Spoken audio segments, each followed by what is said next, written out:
FMCಯ ವಿಶೇಷ ಕಾರ್ಯಕ್ರಮಕ್ಕೆ ಕಾಕಾ ಜೊತೆಗೆ ನಿಮ್ಗೆಲ್ರಿಗೂ ಸ್ವಾಗತ. ನಮ್ಮ ಜೊತೆಗೆ ಇವತ್ತು ಆಟೋ ವಿಷಯದಲ್ಲಿ ಸಾಕಷ್ಟು ಪಬ್ಲಿಸಿಟಿ ಮಾಡಿರುವಂಥವ್ರು, ಅಂದರೆ ನಮ್ಮ ಸಿನಿಮಾದ ಬಗ್ಗೆ ಪಬ್ಲಿಸಿಟಿ ಮಾಡಿರುವಂಥವ್ರು, ಪ್ರೊಡ್ಯೂಸರು, ಅದರ ಜೊತೆಗೆ ನಟರು ಕೂಡ ಇವರೇ ನಮ್ಮ ಜೊತೆಗಿದ್ದಾರೆ. ಅವ್ರ ಜೊತೆಗೆ ನಾನಿವತ್ತು ಒಂದು ವಿಶೇಷ ಒಂದು ಕಾರ್ಯಕ್ರಮವನ್ನು ಮಾಡ್ತಾ ಇದ್ದೀನಿ. ಆಟೋ ನಾಗರಾಜ್ ಅವರೇ, ವೆಲ್ಕಮ್ ಟು ದ ಶೋ. ಏನಪ್ಪ ಈ ಒಂದು ದಿಢೀರ್ ಕಾರ್ಯಕ್ರಮ ಅಂತಂದ್ರೆ, ಎಲ್ಲೋ ಜೋಗಪ್ಪ ನಿನ್ನ ಅರಮನೆ, ಈ ಒಂದು ಸಿನಿಮಾ ನಾವು ಈಗ ನೋಡಿಕೊಂಡು ಬಂದಿದ್ದೇವೆ. ಇದ್ರ ಬಗ್ಗೆ ಒಂದಿಷ್ಟು ಮಾತಾಡಬೇಕು ಅಂತ ಅನಿಸ್ತು. ಸಾಕಷ್ಟು ಖೇದಕರ ವಿಷಯಗಳು ಕೂಡ ಇದೆ. ಯಾಕೆ ಅಂತ ಹೇಳಿದ್ರೆ, ಅಂದ್ರೆ ಸಿನಿಮಾದ ಬಗ್ಗೆ ಅಲ್ಲ, ಸಿನಿಮಾಕ್ಕೆ ಜನರು ಬರುವ ವಿಷಯದ ಬಗ್ಗೆ ಒಂದು ಸಣ್ಣ ಮಟ್ಟಿನ ವಿಷಾದ ಕೂಡ ಇದೆ. ಯಾಕೆಂದ್ರೆ ನಮ್ಮಲ್ಲಿ ಬ್ಯಾಂಗ್ಳೂರು ಅಂತ ಅಂದ ತಕ್ಷಣ ಈಗ ಹಳ್ಳಿಗಳಲ್ಲಿ ಅಲ್ಲಿ ಇಲ್ಲಿ ಎಲ್ಲ ಕಡೆನೂ ಇದೇ ಒಂದು ವಾತಾವರಣ ಕೂಡ ನಡೀತಾ ಇದೆ. ಏನಪ್ಪಾ ಅಂದ್ರೆ, ನಾವು ಸಿನಿಮಾ ಮಂದಿರಕ್ಕೆ ಬಂದು ಸಿನಿಮಾ ನೋಡೋದು ಕಡಿಮೆ ಆಗ್ತಾ ಇದೆ. ಇದರಿಂದ ಎಲ್ಲಿ ಅದು ಏಟು ಬೀಳುತ್ತೆ ಅಂದ್ರೆ, ಇವತ್ತು ಒಂದು ನಿರ್ದೇಶಕರು ನಾನು ನೋಡಿದ ಮಟ್ಟಿಗೆ ಒಂದು ಸಿನಿಮಾವನ್ನು ನಾವು ನೋಡಿದ್ವಿ, ಆದರೆ ಅದನ್ನು ನಾವು ಹಂಚಿಕೊಳ್ಳೋದಕ್ಕೆ ಅಂತ ಹೋದಾಗ ಅದನ್ನು ಕೇಳುವಂಥ ಮನಸ್ಥಿತಿಯಲ್ಲಿ ಅವರು ಇರಲಿಲ್ಲ. ಯಾಕೆ ಅಂತ ಹೇಳಿದ್ರೆ, ಅವರಿಗೆ ಯಾವ ಥಿಯೇಟರ್ಲಿ ಎಷ್ಟು ಜನ ಬಂದರು, ಏನಾಯಿತು, ಇದೆಲ್ಲದರ ತಲೆನೋವು ಕೂಡ ಇದೆ. ಇದ್ಯಾವುದು ಇರಬಾರ್ದು. ಒಂದು ಒಳ್ಳೆಯ ಸಿನಿಮಾ ಜನರ ಮನವನ್ನು ಮುಟ್ಟಬೇಕು ಅಂತಾದರೆ ನೀವೆಲ್ಲರೂ ಪ್ರೇಕ್ಷಕ ಮಹಾಪ್ರಭುಗಳು ಅದನ್ನು ಹರಸಬೇಕು. ಯಾವ ರೀತಿ? ನೀವು ಸಿನಿಮಾ ಮಂದಿರಕ್ಕೆ ಬಂದು ಟಿಕೆಟ್ ತಗೊಂಡು ಸಿನಿಮಾ ನೋಡಿ ಹರಸಬೇಕು. ಈಗ ತಾನೇ ನಾವು ಈ ಸಿನಿಮಾವನ್ನ ಮುಗಿಸ್ಕೊಂಡು ನೋಡಿಕೊಂಡು ಬಂದಿದ್ದೇವೆ. ಆಟೋ ನಾಗರಾಜ್ ಅವರು ಕೂಡ ನಮ್ಮ ಜೊತೆಗಿದ್ದಾರೆ. ನೀವು ಈ ಸಿನಿಮಾದ ಬಗ್ಗೆ ಏನಾದರೂ ಒಂದೆರಡು ಮಾತು ಹೇಳ್ಬೋದಾ? ಕಾಕಾ ಅವರೇ, ನಿಮ್ಮ ಎಲ್ಲಾ ಪ್ರೋಗ್ರಾಮ್ಗಳನ್ನ FMC ಮೀಡಿಯಾದಲ್ಲಿ ನೋಡ್ತಾ ಇರ್ತೀನಿ. ಧನ್ಯವಾದಗಳು. ಇವತ್ತು ಬಂದಿರುವಂತ ಯೂಟ್ಯೂಬ್ ಚಾನೆಲ್ಗಳು ಯಾವ ತರ ಇದೆ ಅಂದ್ರೆ, ಎಲ್ಲ ಕಮರ್ಷಿಯಲ್ ಮೈಂಡ್. ಆ ಪ್ರೊಡ್ಯೂಸರ್ ಏನು ಕೊಡ್ತಾನೆ, ಆ ಪ್ರೊಡ್ಯೂಸರ್ ಏನು ಕೊಡಲ್ಲ ಅನ್ನೋದ್ರ ಮೇಲೆ ಡಿಪೆಂಡ್ ಮಾಡ್ತಾರೆ. ಆ ಮನುಷ್ಯನಿಂದ ರೆವಿನ್ಯೂ ಬಂತು ಅಂದರೆ ಆ ಸಿನಿಮಾದ ಬಗ್ಗೆ ಯಾವುದಾದ್ರೂ ಒಂದು ವಿಷಯನ ಟಾಕನ್ನು ಮಾತಾಡ್ತಾರೆ. ಒಂದು ವೇಳೆ ರೆವಿನ್ಯೂ ಬರಲಿಲ್ಲ ಅಂದರೆ ಆ ಸಿನಿಮಾದ ಬಗ್ಗೆ ಕೆಟ್ಟ ರಿವ್ಯೂ ಕೊಡುವಂಥದ್ದು ಇತ್ತೀಚಿನ ದಿನಗಳಲ್ಲಿ ನಡೀತಾ ಇದೆ. ಅದರಲ್ಲೂ ಈಗ FMC ಅನ್ನೋ ಒಂದು ಯೂಟ್ಯೂಬ್ ಚಾನಲ್ ನಿಜವಾಗ್ಲೂ ನಾವು ತುಂಬ ಒಂದು 8-9 ತಿಂಗಳಿಂದ ನೋಡ್ತಾ ಇದ್ದೀನಿ. ಈ ವಾರ ಬರುವಂಥ ಸಿನಿಮಾಗಳು ಹೇಗಿರುತ್ತೆ, ಸಿನಿಮಾಗಳಿಗೆ ಏನು ಎಂಕರೇಜ್ ಮಾಡಬೇಕು FMC ಇಂದ ಅನ್ನೋದನ್ನ ವಿಚಾರ ಇಟ್ಕೊಂಡು ನೀವು ಒಳ್ಳೆ ಪ್ರೋಗ್ರಾಮ್ನ ಮಾಡ್ತಾ ಇದ್ದೀರಿ. ನಿಜವಾಗ್ಲೂ ನನಗೆ ಖುಷಿ ಆಯ್ತು. ಜೊತೆಗೆ ಸಿನಿಮಾ ನೋಡ್ಕೊಂಡು ನಿಮ್ ಜೊತೆ ಸಿನಿಮಾ ನೋಡಿದ್ದೆ ಒಂದು ಸೌಭಾಗ್ಯ ಇವಾಗ ನನಗೆ. ಯಾಕೆಂದ್ರೆ ಅಷ್ಟೆಲ್ಲ ವಿಡಿಯೋಗಳನ್ನ ನೋಡ್ತಾ ಇದ್ದೆ FMCಲಿ. ಇವಾಗ ನಿಮ್ ಜೊತೆ ನನ್ನನ್ನ ಆಟೋ ನಾಗರಾಜನ ಕರೆದು ನೀವು ಲೈವ್ ಕುಣಿಸ್ಕೊಂಡು ಸಿನಿಮಾ ಹೇಗಿದೆ ಬನ್ನಿ, ಸಿನಿಮಾ ಅಕ್ಕಪಕ್ಕ ಕೂತ್ಕೊಂಡು ಸಿನಿಮಾ ನೋಡಿದ್ವಿ, ಅಕ್ಕಪಕ್ಕ ಕೂತ್ಕೊಂಡು FMC ಮುಖಾಂತರ ಎಲ್ಲೋ ಜೋಗಪ್ಪ ನಿನ್ನ ಅರಮನೆ ಹೇಗಿದೆ ಅಂತ ಜನಕ್ಕೆ ಹೇಳ್ಬೇಕು ಅಂತ ನನ್ನನ್ನು ಇಲ್ಲಿ ಕೂರಿಸಿದಿರಲ್ಲ, ನಿಜವಾಗ್ಲೂ FMCಗೆ ಮತ್ತು ನಿಮ್ಗೆ ತುಂಬಿರೋದೇ ಧನ್ಯವಾದಗಳು. ಇಲ್ಲ, ನಮ್ಮ ಒಂದು ಕಳಕಳಿ ಇರುವುದು ಸಿನಿಮಾ ಮಂದಿರಕ್ಕೆ ಜನರನ್ನ ಕರೆದುಕೊಂಡು ಬರಬೇಕು ಅನ್ನೋ ಒಂದು ವಿಷಯ ಅಷ್ಟೇ. ಏನಂದ್ರೆ, ನಾವು ಇಲ್ಲಿ ಈ ಸಿನಿಮಾವನ್ನ ನಾವು ನೋಡ್ಬೇಕಂದ್ರೆ ಬೆಂಗಳೂರಲ್ಲಿ ತುಂಬಾ ಜನ ನಮ್ಗೆ ಸಮಯ ಇಲ್ಲ ಅದೆಲ್ಲ ಮಾತಾಡ್ತಾರೆ. ಈ ನಡುವೆ IT ಫೀಲ್ಡ್ ಅಲ್ಲಿ ಯಾವ ಭಾವನೆಗಳಿಗೂ ಬೆಲೆನೇ ಇಲ್ಲ, ಅಷ್ಟರ ಮಟ್ಟಿಗೆ ಆಗೋಗಿದೆ. ಆ ಭಾವನೆಗಳನ್ನ ಮತ್ತೆ ವಾಪಸ್ ನಿಮ್ ಮನಸ್ಸಿಗೆ ತಂದ್ಕೋಬೇಕು ಅಂತಾದ್ರೆ ನೀವು ಈ ಸಿನಿಮಾ ನೋಡ್ಬೇಕು. ಯಾಕೆ ಅಂತ ಹೇಳಿದ್ರೆ, ಭಾವನೆಗಳು ಅನ್ನೋದು ಒಬ್ಬೊಬ್ಬರೇ ಕೂತ್ಕೊಂಡು ಒಂದು ಕಂಪ್ಯೂಟರ್ ಮುಂದೆ ಕೂತ್ಕೊಂಡು ಕೀಬೋರ್ಡ್ ಅಲ್ಲಿ ಟೈಪ್ ಮಾಡಿದಾಗ ಭಾವನೆಗಳು ಬರಲ್ಲ.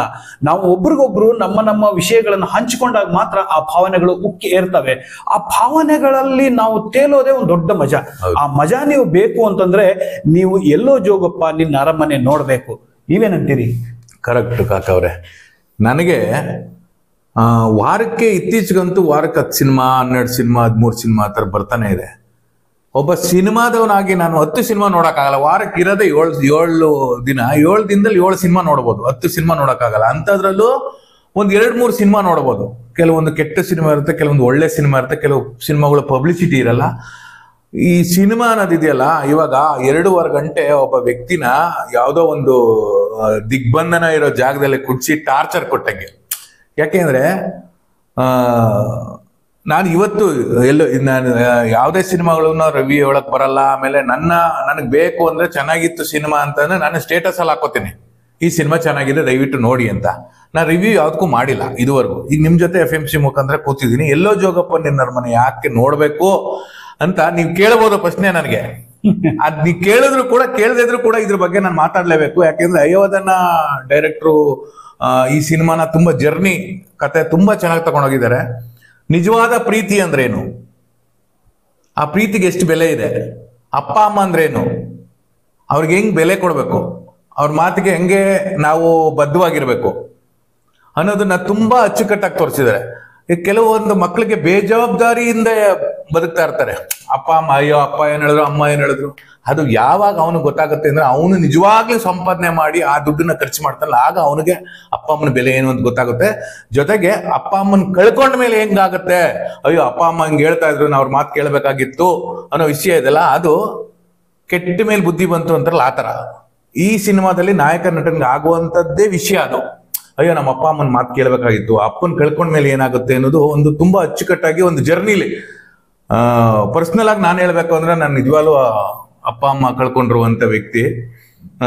ಈ ಸಿನಿಮಾ ನೋಡಿದ್ಮೇಲೆ ಎಲ್ಲಾ ನದಿಗಳನ್ನ ತೋರಿಸಿದ್ರು, ಅಪ್ಪನ ಮಾತು ಕೇಳಬೇಕಾಗಿತ್ತು ಅನ್ಕೊಂಡು ಮತ್ತೆ ಅವನು ಹೋಗಿ ದರ್ಪಣ ಬಿಡ್ತಾನೆ ಎಲ್ಲಾ ನದಿಗಳಿಗೂ. ಅಯ್ಯೋ ನಮ್ಮ ಅಪ್ಪನ ಹಿಂಗೆ ಮಿಸ್ ಮಾಡ್ಕೊಂಡೆ ಅಂತ. ಈ ಸಿನಿಮಾ ನೋಡಿದ್ಮೇಲೆ ಪ್ರತಿಯೊಂದು ನದಿಗಳಿಗೂ ನಾನು ಹೋಗ್ಬೇಕು, ಅಲ್ಲಿ ನಮ್ಮ ಅಪ್ಪ ಅಮ್ಮನ ನೆನ್ಸ್ಕೊಬೇಕು ಅಂತ ಅನಿಸ್ತು. ಈ ಸಿನಿಮಾ ನಂಗೆ ತುಂಬಾ ಪರ್ಸ್ನಲಿ ಎಷ್ಟು ಇಷ್ಟ ಆಯ್ತು ಅಂದ್ರೆ, ನನಗೆ ಹೇಳೋದಕ್ಕೆ ಅಸಾಧ್ಯ. ನಮ್ಮ ಅಪ್ಪ ಅಮ್ಮನೇ ನನಗೆ ಮುಂದೆ ಬಂದಂಗಾಯ್ತು, ತುಂಬಾ ಫೀಲ್ ಆಯ್ತು. ಒಳ್ಳೆ ಸಿನಿಮಾ ಎಲ್ಲೋ ಜೋಗಪ್ಪ ನಿರ್ಮಾಣ. ಇತ್ತೀಚೆಗಂತೂ OTT ಅದು ಇದು ಅಂತ ಬರ್ತಾ ಇರ್ತಾರೆ, OTTಗೋಸ್ಕರ ಸಿನಿಮಾ ಮಾಡ್ತಿರ್ತಾರೆ. ಕೆಲವೊಂದು ಸಿನಿಮಾ OTTಗೆ ಬರಲ್ಲ.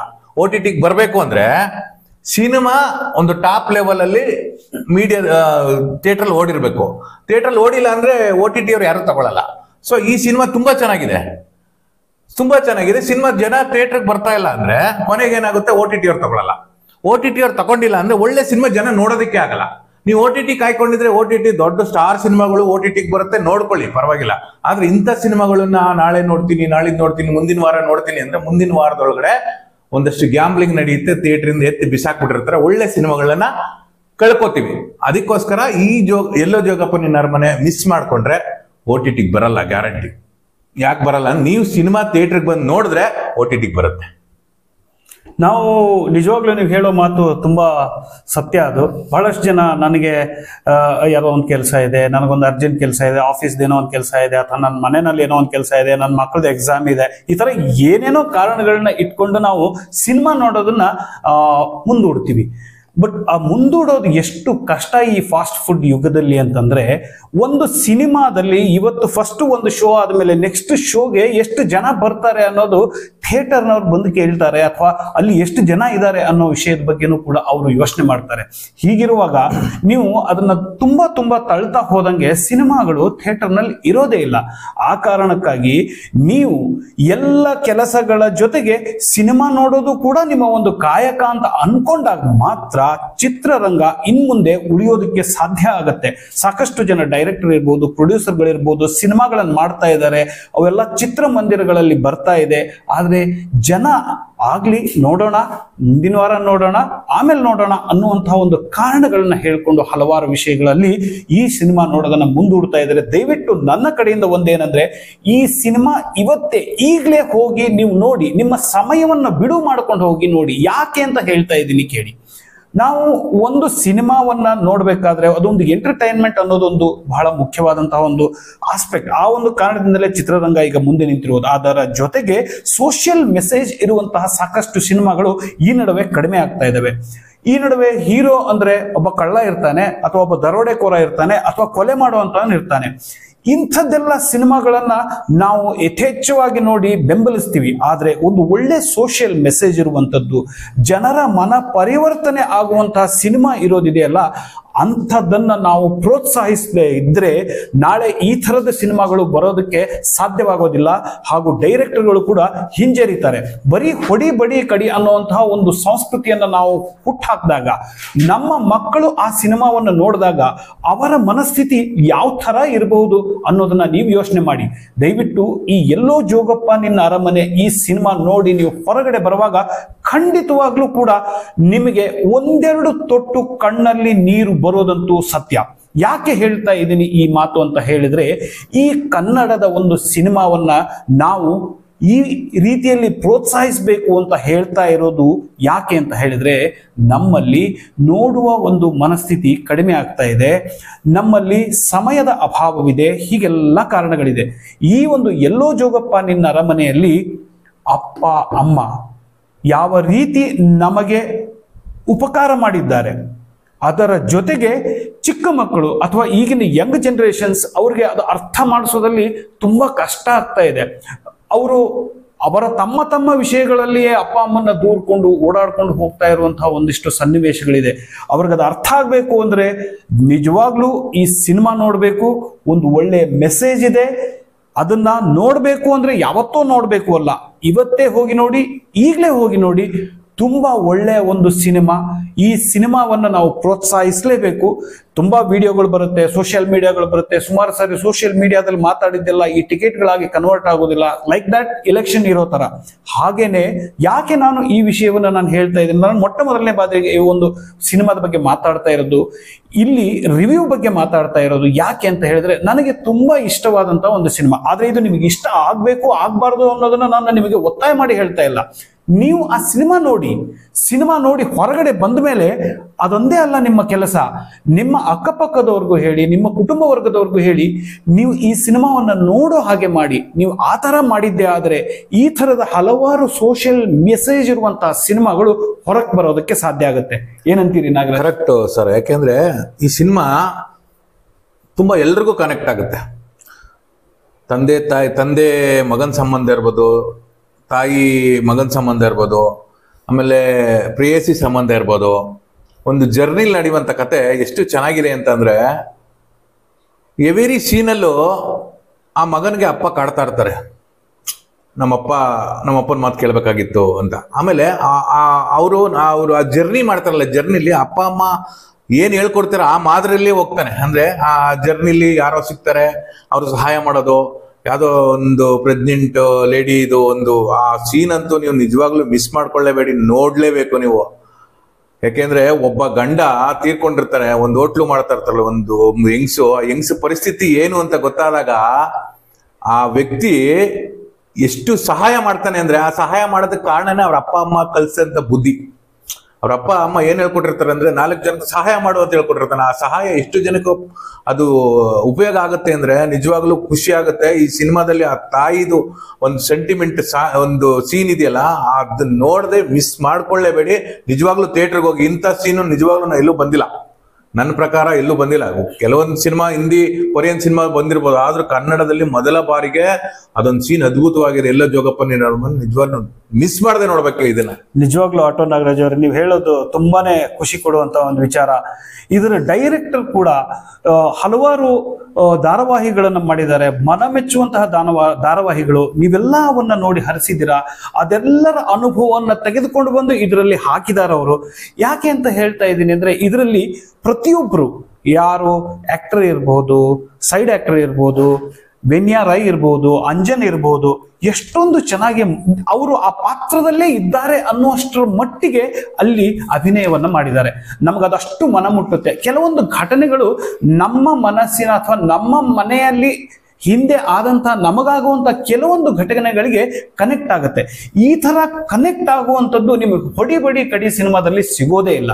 ದಯವಿಟ್ಟು ನೀವು ಸಿನಿಮಾವನ್ನ ನೋಡಿ ಹೊಸದಾದ ಒಂದು ಅನುಭವವನ್ನು ಪಡೆಯಿರಿ. ಇಲ್ಲಿಯವರೆಗೂ ನೀವು ನೋಡಿರುವ ಯಾವ ಸಿನಿಮಾದಲ್ಲೂ ಕೂಡ ಈ ತರದ ಅನುಭವವನ್ನು ನೀವು ಪಡೆಯೋದಕ್ಕೆ ಸಾಧ್ಯ ಆಗೋದಿಲ್ಲ.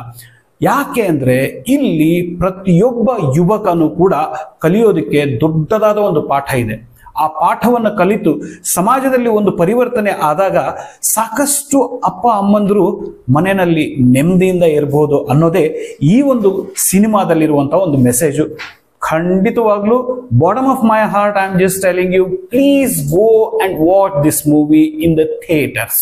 ದಯವಿಟ್ಟು ನೋಡಿ ಅಲ್ವಾ. 100% ನೋಡಿದಂಥವ್ರಿಗೆ ಯಾವುದೇ ಕಾರಣಕ್ಕೂ ಈ ಸಿನಿಮಾ ಲಾಸ್ ಆಗಲ್ಲ. ಆಮೇಲೆ ನಿಮ್ಗೊಂದು ಅದ್ಭುತವಾದ ಲೊಕೇಶನ್ಸ್ಗಳನ್ನ ಸಿನಿಮಾದಲ್ಲಿ ತೋರಿಸಿದ್ದಾರೆ. ನೀವು ನೋಡದೇ ಇರುವಂತ ಲೊಕೇಶನ್ಸ್ನ ನೀವು ನೋಡ್ತೀರಾ.